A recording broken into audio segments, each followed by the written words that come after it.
રાજકોટ મહાનગરપાલિકા દ્વારા જે સિટી બસનું ટ્રાન્સપોર્ટેશન છે એ સારી વાત છે। લોકોને એનાથી દૂર ને દૂર જગ્યાએ જવું હોય તો પણ એ સુવિધા સારી છે, પણ છેલ્લા 3 મહિનાથી અકસ્માત થયા છે। ગઈકાલે પણ એક દીકરીનું મૃત્યુ નિપજ્યું હતું, એ દુઃખની બાબત છે। છેલ્લા 3 મહિનાથી અલગ અલગ જગ્યાએ અકસ્માત થઈ રહ્યા છે, ત્યારે સિટી બસના જે સંચાલકો છે, કોન્ટ્રાક્ટરો છે, એના કોઈ નોર્મ્સ પાલન કરવામાં આવતા નથી। અને ખરેખર જ્યારે ડ્રાઈવરોની ભરતી કરે છે ત્યારે એના લાયસન્સ ચેક કરવા જોઈએ, એનું શારીરિક હેલ્થ સારી છે એ પણ ચેક કરવું જોઈએ। આજ સુધી ચેક કરવામાં આવતું નથી અને જેને તેની ભરતી કરે છે એટલે આવા બનાવો બને છે।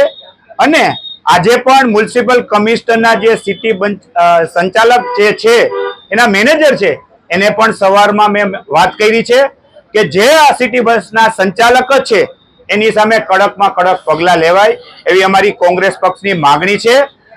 તમે ભરતી કરો, જે રાજકોટ મહાનગરપાલિકાની અંદર જેમ ભરતી કરો છો એમ સિટી બસમાં પણ તમે ભરતી કરો, એના નોર્મ શું છે એને ટ્રેનિંગ આપો અને સિટી બસની અઠવાડિયે 10 દિવસ તમે ચેક કરો ડ્રાઈવર શું કરે છે શું નહીં। આ તો લોલોલમ ચાલે છે, આવું ચાલે નહીં।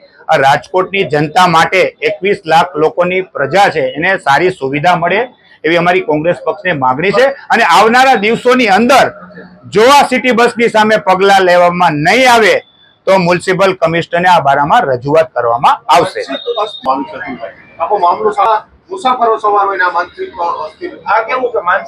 ખરેખર રાજકોટ મહાનગરપાલિકાના જે સિટી બસ સંચાલક જે સંભાળે છે એની ગંભીર બેદરકારી છે।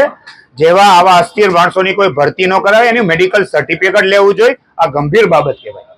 આ ભાજપના પ્રમુખ મોટી મોટી વાતો જ કરે છે। ખરેખર છેલ્લા 3 મહિનાથી આ બનાવ બને છે ત્યારે જ પગલાં લેવાની જરૂર હતી। ખરેખર આની સામે જે કોન્ટ્રાક્ટ ચલાવે છે એને બ્લેકલિસ્ટ કરવો જોઈએ, નવા માણસોને તક આપવી જોઈએ।